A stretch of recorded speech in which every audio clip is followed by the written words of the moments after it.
Build Show friends, special treat for you today. We're on the road down in Houston, Texas. So I'm going to introduce you to my buddy, Ryan Rush.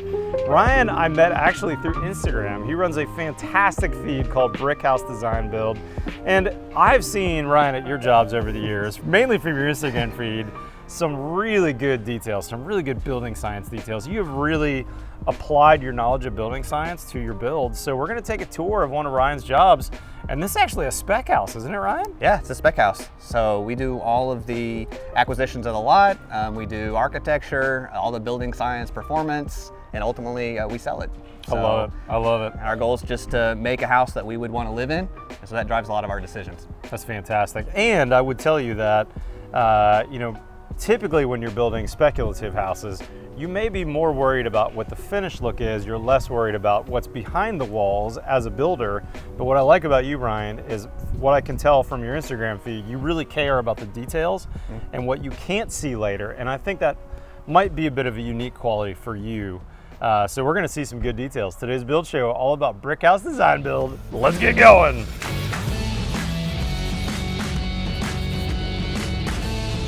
Ryan, give me the basics on this house. This is a design that you and your wife came up with, is that right? Yeah, so my wife starts with the floor plan. She does all of our architecture work on the remodel space. Yep. And some of these larger new builds, this is a 6,000 square foot house. We do bring on an architect just so we can get it through the city and have an architect of record. Makes sense. That's not us. Yeah. But yeah, so this is a house in the memorial area of Houston, Beltway 8 and I-10. It will be for sale in the coming months, right? Yeah. So we don't post a lot of pictures of finished product because somebody can always see the finished product. Right. And so what we like to do is we like to document the process of the actual building and what's behind the walls and why we made the decisions to do certain things, so people can go look at all that later. I love and at that, the end, you've got a house that's available for sale where you've got 200 videos and you can see exactly how it was built. And it's beautiful when it's done and you're walking it, but now we can rewind time and see how well built it was. Sure. So we can go look at the details. All this is going to get covered up. So we use zip for the sheathing. It actually has zip R6. Okay, so this is zip R6 we're seeing here, which if you're not familiar, that's a 1-inch insulation board sandwiched between the zip and the studs, right? Yep. And am I noticing that these windows are bucked out from the sheathing? Is that what's happening here? Yeah, so we've got a brick detail right here with the brick ledge, but in the end, when we're using the R6, we need a nail base at the edge right there for our window flange. And so by taking 3-inch 16D penny nails back into the framing, we can nail our flanges into the window buck. Okay, let's back up one quick second. So when you install this sheathing, you got to use a longer nail because you still need 1-inch embedment in your studs. Correct. And you're looking for this still to be your shear detail, even though you've got foam in there. Correct. So you got to follow the Huber directions on nail pattern in both the edges and the field. But then instead of installing the window and that window having really long nails back to the framing, you went with a 1x4 all the way around, which we call a window buck, which brings the window forward. But now you got something solid to nail to. Correct. Really and so smart. we go ahead and detail, the open exposed edges of the R6 with zip tape all the way back into the framing. Okay. So you can see the zip tape on the inside. So that's all air sealed onto the back side of the window. Smart. And then you've covered up that 1x4 with zip tape all the way around. Correct. And you didn't have to use any stretch tape. You just use regular zip on there. Correct. Too. We use stretch tape strategically. You see there's some stretch tape right here in the corners. Huber actually does a really good job of releasing execution details. Yeah, They've got they a do. huge catalog. Yeah, they really There do. should be some stretch tape up there at those I corners. see it. Right in that corner, yeah. There's a good example of the stretch tape in that corner. Yep. And that's typically because I presume those are high risk zones for leakage, especially around tape and multiple Yeah, planes. So makes hitting sense. stretch tape strategically. We like stretch tape. It's a great product. And then you just nail the window on with standard kind of roofing nails, a detail we've used for Yeah, decades. that's correct. So we've got shims on the inside of the window just for support. We actually, before the window goes in, all of our window sills are beveled. So we've got a 1/4 slope out, right? In case there's ever any incremental water back there, it's got a place to go. Yep. And then this is where it would come out. So when we have the windowsill sloped, we want to counter shim it with the shims to get it back level. Got it. Right? So we've got composite shims every foot here to make a level to make a level surface so it can sit on. Love and it, then Ryan. water can drain out right there, and that's the only area that's not taped. Got it. Really smart. Good detail, man. Now, if this was siding and not brick, would you still buck this out like this on these windows with this R6? We didn't. You didn't? We didn't do that because then it gets an odd detail right here. Gotcha. So what we ended up doing there was instead of using nails, we actually used screws. Okay, so you screwed the window. So in you that get a little bit location. more control with your flange and with screws. Smart. And now you've got a normal Normal siding window, detail. yeah. That makes sense. Now, Ryan, I'm seeing 2 layers of different tapes down here. And of course, your sheathing's sticking off, so you get this kind of recess back here because that sheathing's 1.5 inches total thickness. Sure. What's going on with your tapes back here? So we've got a couple different things that we tried here, and one thing that I like to do is try different products and just test them. So what we've got right here, this is a detail that I see that's a really good detail. This is the Fentrum 430 gray tape. From Sega. From Sega, Yep. and it's an awesome detail, but I actually ran out of Fentrum tape.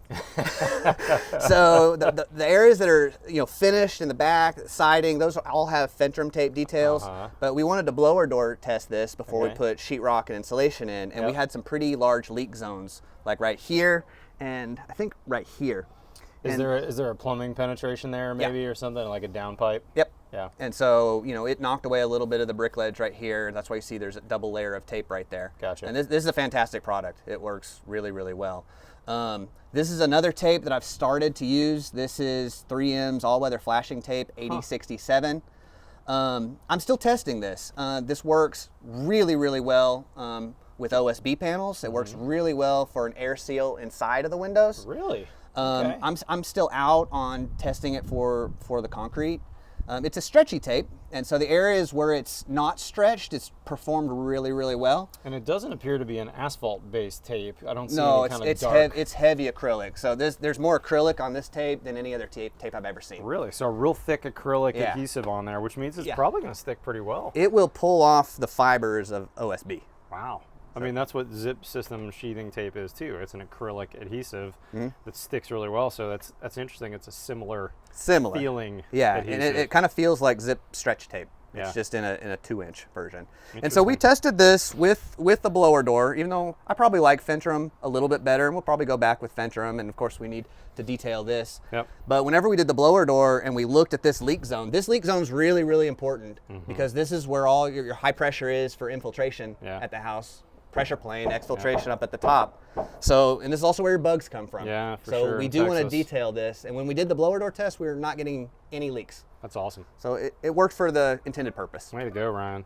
I'm also noticing this yellow, I'm assuming that's Stego wrap vapor barrier down there? Yeah, that's like the... you wrap that up and then cut it at grade level? Yeah, so that's the Stego 10 mil commercial wrap. Actually, we use the red tape with that. You know, in Texas, a lot of guys want to cut out the bottom of the beams and have that concrete bear right onto the soil. I've had that problem in Austin. Have you encountered that in Houston at all? Yeah, until we tell them what the detail is going to look like. And I actually started having our engineer detail that vapor barrier into their drawings. Oh, that's awesome. So then, super smart. Whenever I'm working with my subs, that we have a standard that we're working with. It's not just a weirdo builder detail, it's the engineer who calls it out. Yeah, and that's really smart. And I run that monolithically. So this house right here, I want to say has 78 piers, 12 feet deep. Okay. And so the Stego runs monolithic through that pier cap. Nice. So they like to cut that out as well, and that doesn't quite make sense to do a vapor barrier and have Swiss cheese all over the house. So it is one clear layer all the way through. Super smart.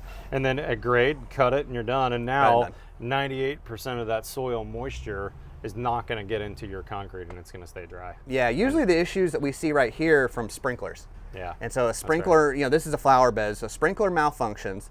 It ends up doing something with the sheathing or just gets this wet, and it doesn't look like a problem until you have wood floors on the inside. Right. And then all that water in our environment's wanting to go to dry, sucking through the wood floors. And so then you've got a buckled wood floor that's really not a leak, it's your landscaping outside and that water wicking into your concrete. So that's cheap insurance. Cheap insurance. Yeah, really smart. I noticed when I walked up, Ryan, that you've got it looks to be a special kind of foam going on in this overhang area. Yeah. What's happening up there? Yeah, that's closed cell foam. And so we want a monolithic layer. You see how we have the trusses right here? Yep. And you see how that closed cell rolls through that top truss? That We don't want a thermal break through that truss, but we want to keep any incidental moisture, or in our climate it's vapor, right? This isn't going to get wet from rain. No, but it's going to be humid as heck out here. But when it's 70-80% humidity outside and inside is dry and cool, that vapor is going to exert a force to want to go through the subfloor. And so if we don't insulate there, or if we have insulation there that leaks air, that could condense whenever it hits a cold surface. And then you have dripping in front of your front door. Right? And then you've got a subfloor up there. We use the 1/8" Advantech, but if it gets wet seasonally, that means it's expanding and contracting seasonally, and we have tile floors. It's a great detail. So that doesn't work very well. So we've got we call this a cold floor, and so we do the same thing on the garage ceiling and the portico share ceiling. And if you were building a crawl space in Houston, that would also be a fantastic crawl space detail, because it's going to keep your subfloor from having condensation issues. From your crawl space. Am I noticing that LVL beam on either side here looks to be cut and is not actually running through into the structure? Does that zip run behind that LVL? So the zip R6 goes all the way to the bottom of the Advantech subfloor. And so the reason we do that is because this gets really, really hard to air seal. Especially trusses. There's a double truss right here, and you effectively can't air seal it. So this piece of zip right here is a continuous sheet all the way up to our second story subfloor, and then we bolt the LVL into the framing, so then all these trusses can hang from the LVL. Super smart, super smart. So your engineer probably gave you a bolt design and a pattern and said, here's how to do it. And so you had to actually think about that ahead of framing with your engineer before the trusses were delivered from Builder's First Source and say, hey, Mr. Engineer, here's what I want to do in this location. So they're bolting through the 1-inch polyiso, and these are 6-inch SDS screws. 1/4-inch diameter every 6 inches. Love it. Super smart, man. And now this air barrier is running continuous. You also have a 1-inch foam behind those LVLs as well. Yeah, all thermally broken. So it's all totally thermally broken. That's awesome, man. Now, what's up with the weirdo kind of semi-custom front door entry that we're seeing? Sure. So we've got, in the end, this will be a custom 9-foot steel door. Highly architectural, pretty door, but long lead item. And what I wanted to do with this house was I wanted to know how we were performing before we got to the very end of the house and said, it's time to do our blower door test, right? And you actually need to know that early, because you need to have that number as an input to your HVAC design. So if you're setting condensers up there and you don't know how much air leakage you have, you're guessing. That's a great, great point. So we set this up like this and made it to where it would fit a Retrotec blower door. So instead of being a 6x9 door, it's a 3x8 door. And so this is where we had Standard the blower door test. And so we did. Do you mind sharing what some of your numbers were? Yeah, sure. The very first one we did with my friend Jesse Hunt with Emergent Development. He brought it over. We were at 3. We were incredibly leaky. By the way, code here is 5. Code's 5. We were incredibly leaky over the garage and the portico share, where we had Advantech subfloor, not sealed and not taped. And no spray foam in place yet either. No spray foam. This is all just relying on the zip and exterior details. And so we were at 3. And all those panels were leaking everywhere. It felt like an air hockey table. Interesting. So when you turn on the blower door, put the house under a negative pressure, all that air leakage is coming through the floor, which we're not going to go detail as builders, because they're going to put closed-cell foam underneath that, right? And that's a great air barrier, right? So after we did that with the closed cell, we came back and I had my Raider set up with a blower door, and we blew a 1.1. 1.1, that's fantastic. We're happy with it. The HVAC design was planning for a 1, and so at this point, I don't think there's a need to do much more. And that's pre-drywall. I mean, I would say that anybody that's getting scores below 1.5, we should be giving you any builder a huge round of applause. 1.5 is really hard to get to, and you have to do some details really well to get there. So 1.1, that's a terrific result. Way to go, Ryan. And I'm also not seeing any weirdo European windows and doors or other. I mean, you've got pretty normal things happening here. Sierra Pacific windows, spray foamed roof line.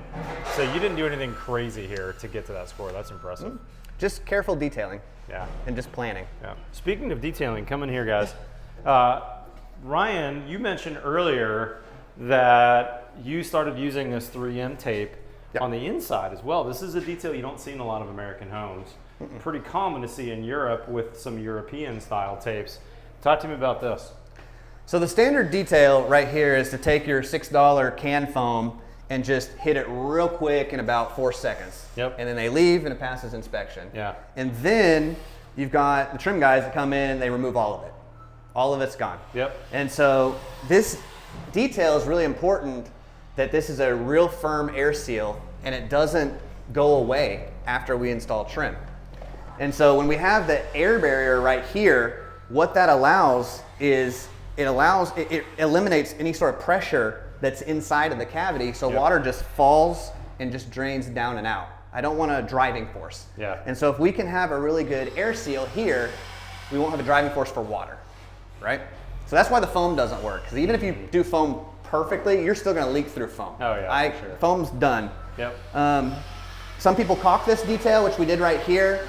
We used a backer rod and this 3M flashing tape. And again, it's a ton of acrylic, it's stretchy. This gets installed really fast. I bet. I love this detail. How I do this expensive is myself. that compared to some of the European tapes? Right now, you can get 75 feet of this for $19. How about that? That's great. And you don't need any more than a 2-inch. They do sell wider, 2, 3, 4, 6. And you buying that online? You buying that off the shelf locally? I haven't found it locally. I need to find an online distributor and I need to start buying cases of it. Yeah. It's really good. That's awesome. Yeah. Very cool. Love it. I'm curious what you're doing since you've got a 1.1 ACH50 house. Talk to me about fresh air. I suspect not a lot of Houston builders are doing really anything with fresh air on their houses. Yeah. What's been your strategies and what are you doing for this house? So the issue that I have with the way other people do fresh air is they put a fresh air damper on their AC unit. And all it is an open and closed device. Yep. And in the end, you have no idea how much fresh air you're getting. And so when it's hot and humid, way too much fresh air is also a problem. Right. And so there's very clear guidelines to what you're raising that humidity in the house. You're just bringing humidity in the house. Yeah. If it's connected to the unit, you don't know how much, when, where it's going. Sure. So we actually have an ERV that we bring in fresh air, completely independently ducted from the rest of the system. Wow. And so we can dial in and we know exactly how much fresh air we're getting in this house. Sweet. So we can go down if we want to go down. We can go up if we want to ramp it up. We can put it in boost mode. Okay. And which ERV do you put on this house? This house has the Braun 160 AI. Oh yeah. Cool. And I like the AI because it's the one that's easy to balance. Yeah. It's kind of got has a brain that can kind of balance for you and help you figure that out. And I want to make sure we're not positively pressuring or negative pressuring the house. We want to maintain a neutral pressure. Yep. And that's the easiest unit to do that. That's pretty awesome. I wonder if you could show me a couple of your ERV outlet inlets around the house. How about we go up to one of the bedrooms or bathrooms upstairs? Let's do it. I'll meet you upstairs.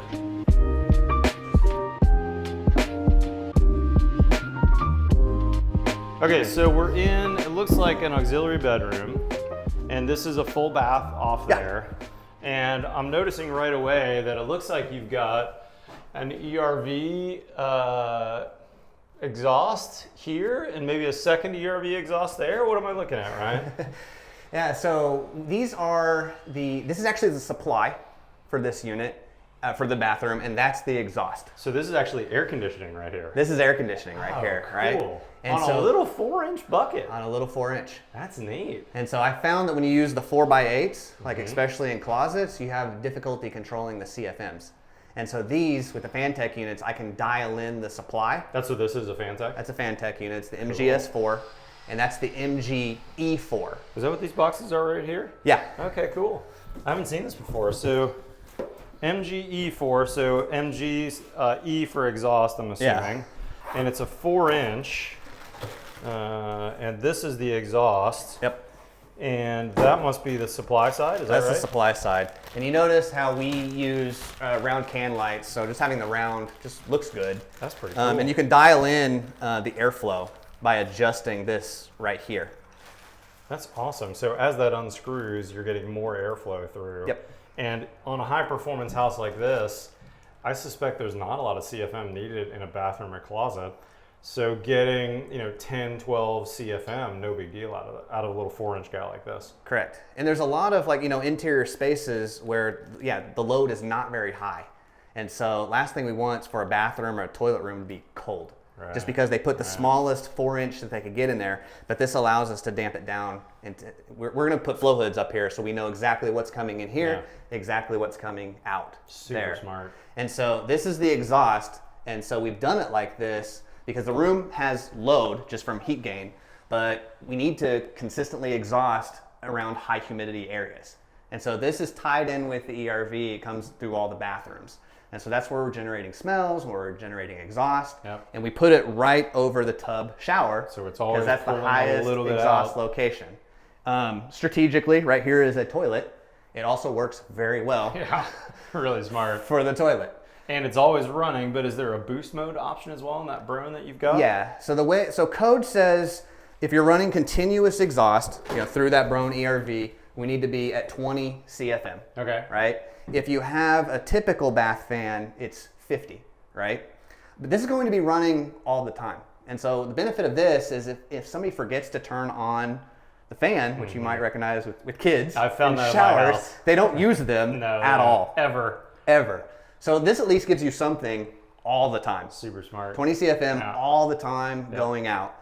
Now, we're pairing it with a device that Brone has, which is a boost switch. Okay. And with the boost switch, they have a couple versions. We're using the higher end version, but what it has on it is a humidity sensor. Ooh, nice. So if it gets, it's going 20 CFM all the time, but if it senses high humidity, which is a builder, I don't care about this.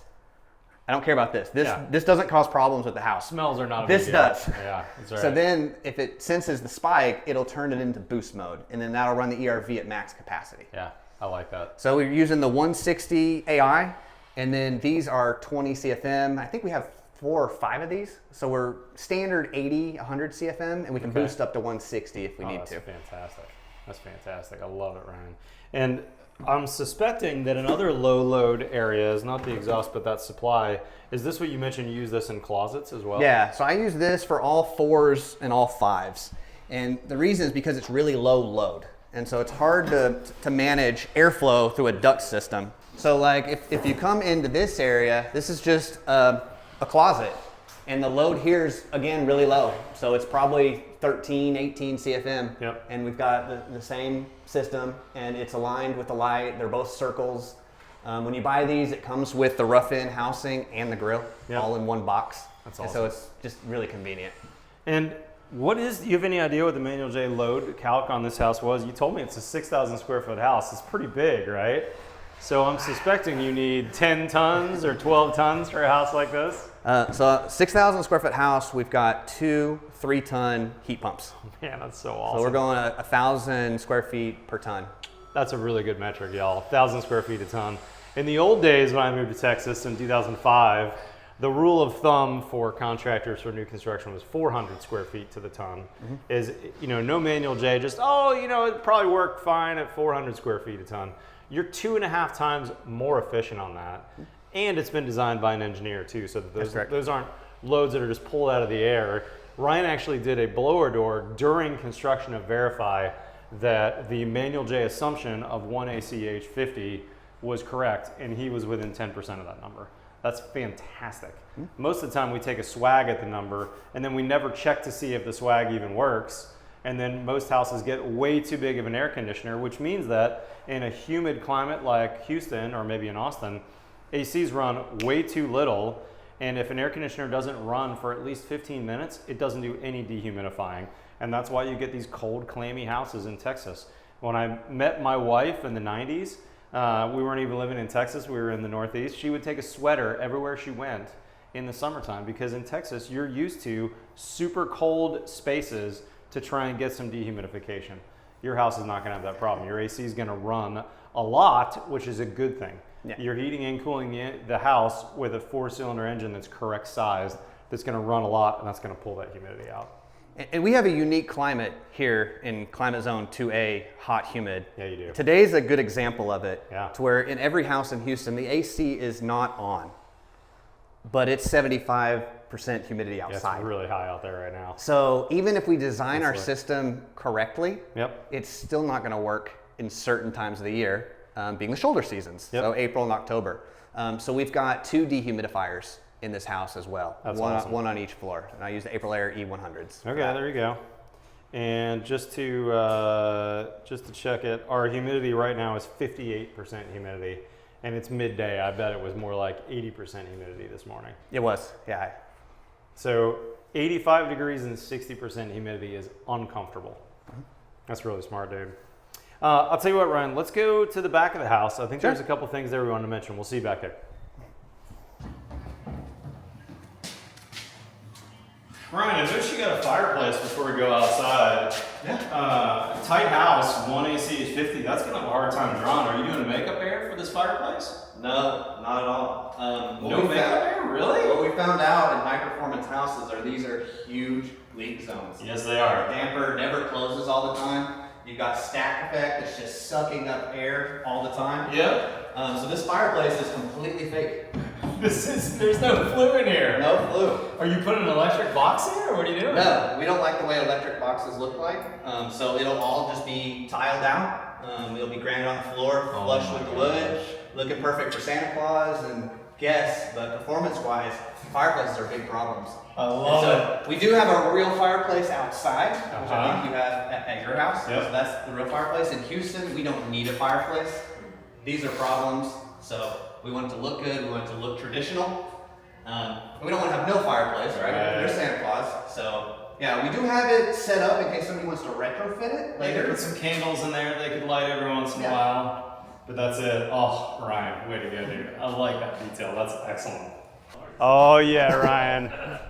I bet this is the exact same detail that we saw on the front porch, isn't it? You got an LVL bolted through your zip system, zip R sheething. Yeah. You framed this wall, and this wall, and then framed the ceiling. Correct. And I'm also noticing that your sheathing runs all the way up to your roof deck. And you did a detail that I figured out too, is if you pre-foam it, then you won't have all that open cell foam blasting through there. Yeah. This is a really complicated area to insulate, right? So if you don't do anything, well, typically I see nothing at the ceiling. Yep. And then the insulators might extend it the roof line, not quite sure where that What's insulation happening. stops, what's inside and what's outside. Right here, we have attic on all 3 sides. There's nothing there. There's no rooms there. There's a master bedroom with a vault ceiling right here. Yep. And so we didn't want all of these beams or ceiling joists to break through our R6. Yep. And so by detailing it like this, we just got a continuous zip all the way and a thermal break. Super smart. I love it. Reminder to the builders out there, when you see these big open vaulted or big open spaces like this that don't have ventilation, you should make sure you I'm sure Ryan's already doing something with ventilation in here, but you could use a ventilated hardy soffit. You could use a core vent strip like I did in a bunch of areas in my house. But when you're framing this kind of perfect wall style or a modified perfect wall and that sheathing is running all the way up, you want to try and get anything that might be humidity or vapor in there to have an exit out of that space. I like it, Ryan. Looks really good, man. Looks really good. Let me see the back of the house. I'm curious what you did back here. Ryan, what's the, I'm seeing 2 pipes in your gables sticking out. I don't normally see pipes in gables like that. What are we seeing here? So we've got 75 squares on the roof, and we don't have a single roof penetration. 7,500 square foot roof and not one penetration. Not one. Holy cow, that's awesome. So when you understand the building science, you can affect the architecture. And hopefully the architect listens to you. This is one of those details. This is the master bedroom downstairs where we've got a vault ceiling, but it's actually got a false vault. So we have another vault above it. Smart. So we can insulate the top vault. Yep. We can bring AC in all the way to the outside exterior space. Super smart. And that vent pipe right there is all the venting from the master bath downstairs. That's your plumbing vent. So yeah, so the shower, toilet, sinks, it all clusters in the attic and then just runs right outside the house. That's terrific. All you gotta know there is just to keep it at a slight slope as sewer gases rise. Right, right. And, and same with this other big one I'm seeing over there that looks like a 3-inch pipe maybe? That's the same thing? That's a 3-inch pipe. So by doing this one, actually keeps that from being a 4-inch pipe. Okay. So it's a little cheaper to do 2 of them instead of 1. We Smart. could have combined them all. It's a little bit more PVC. And now you never have that flashing boot that needs changed out on that roof. And here in Houston, the paint that they use on those boots is really chalky. It gets destroyed. And I find that I have to repaint those boots every year. Yeah. And so I think it's an unreasonable expectation for the homeowner and the buyer of this house. I don't even know who the buyer is, but I think it's an unreasonable expectation that they're going to do it. They're going to do remember to do it, No. or they have a maintenance charge every year to do it. Right. So if we can just do a couple things right now strategically, I think it just makes for a much better product. I love it. And the thing that I want to point out there too is you were really smart in designing the house without a hip roof, where you wouldn't have been able to do that potentially. He put some gables in. I did that on my house on purpose, having those gables so I'd have a little bit more attic space, and I've got walls to be able to run pipes out of that have overhangs over them, just like you've got here. Yeah, really smart. Ryan, I noticed over here by this door that looks like it's coming soon that you've got some Tamlin wrap. Yeah. What is that product? That's the drain wrap by Tamlin? Yeah, it's the drain wrap. And so it's got those little, I think they're 1.5 millimeter bumps all throughout it. And so it's a drainage plane. Okay. And so we've tested this, it's effectively a rain screen. Yep. But when you use a rain screen on zip, water can still, the zip's still all exposed. And so I think it's about the same cost. Yeah. But I like this a little bit better because we can shingle lap it. Smart. Right? Yeah. And so for the whole house, we can effectively take 98% of the water off of the zip and increase the durability substantially. Yeah. And I think that the cost on this was maybe $2,000 to do the whole house. I think it's money well spent. We probably don't need it. Yeah. I like insurance. I mean, it's cheap insurance. It's really smart. I'm super impressed with you, Ryan. You built a heck of a good house, man. Appreciate you stopping by. Really fun to hang out with you guys. You should be following Brian on Instagram. Brick House Design Build, I think, is the actual. We'll put a link to it below, and here it is right here as well. Brian, really appreciate you giving me a tour while I was down here in Houston. Awesome. Anytime. Good stuff, guys. If you're not currently a subscriber, hit that subscribe button. You know we've got new and nerdy videos out every single Tuesday. By the way, Ryan, I'm meant to invite you to Build Show Live up in Austin, Texas. I'm there. I don't know if you heard the announcement. Build Show Live, Austin, Texas, November 2024, so like 1 year from now in Austin. You can get updates at buildshowlive.com. That being said, will you help me with my outro? Have you ever seen my videos before? Once or twice. Follow us on TikTok or Instagram. Otherwise, we'll see you next time on The Build Show.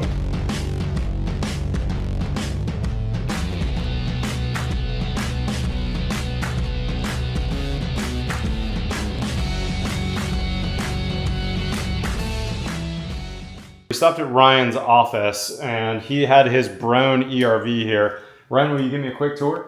This is the Brown 160 AI ERV. And what that means is its fans are capable of moving 160 CFM in boost mode, max capacity. Frostwood Custom, we're going to be using about 100 CFM. So we'll bring fresh air in right here, and then it comes over into here, and then we're going to dump that fresh air near our return. We don't want to combine it with the units. Everything separately ducted always works better. So we'll dump fresh air next to a return so then it can go through the HVAC system, get equally distributed all throughout the house. On the exhaust side, we'll tie in our bathroom exhausts. So meaning all your baths will come in here, and we saw those 4-inch models, 4-inch Fantex. Fantex. So they all tie together in right here, and then they go out the house. And the reason I like the AI series from Brown is because it auto balances and self balances. So if these get out of whack, I'm not going to be positively pressuring the house on accident or negatively pressuring the house on accident. So it always makes sure it goes exactly what you want it to in balance. And then you can dial it in to the nearest CFM. So if it's on a really humid day, a really nasty day where we don't really want to bring in fresh air, we might bring it way down, maybe 50 CFM. If we have a party, we have a lot of people, a lot of exhaling, a lot of carbon dioxide, we're going to want to put this into boost mode. Smart. And then talk to me about the controllers. You got 2 controllers that go with this. This one is the bath controller, I'm assuming? Yeah, and so what's nice about this controller is it's actually wireless. And so you can put it anywhere you want to. A lot of times when people install these ERVs, they forget to wire them to put them into boost mode. And so I think it's a retrofit solution. But what I like about this is right here, it's got the humidity spike sensor on it. And so if we're running 20 CFM of exhaust in our bathrooms, but we need more, this is going to sense the humidity spiking, and it's going to turn it into overdrive, into boost mode. That's smart. So instead of our bath exhausting at 20 CFM, it might be 40 CFM. That's pretty cool. All controlled by the controller, wireless Bluetooth. So, and then this is the Brone Overture system. You can combine these if you want to. This is, in my opinion, one of the best indoor air quality monitors on the market right now. It detects temperature, humidity, PM 2.5, Wow. VOCs, and I want to say a couple CO2 other things. maybe? CO2, there you go. There you go. And so you could tie it with CO2, again, if you're having a party, if you've got 50 people over your house. It senses a rise in CO2 and will also turn this on or into boost mode. That's pretty smart. And you can control this on, there's an app on your phone and you can look at historical data. So say you're cooking with gas and you see all of a sudden something spiking, VOCs, PM 2.5, which cooking with gas does. Yep. You can look at the data historically on your phone. So I think it's really cool. It gives you a lot of insight as a builder to know exactly what's going on in your houses. That's pretty cool. Brian, thanks for the quick tour, man. Appreciate it. Thanks for coming out.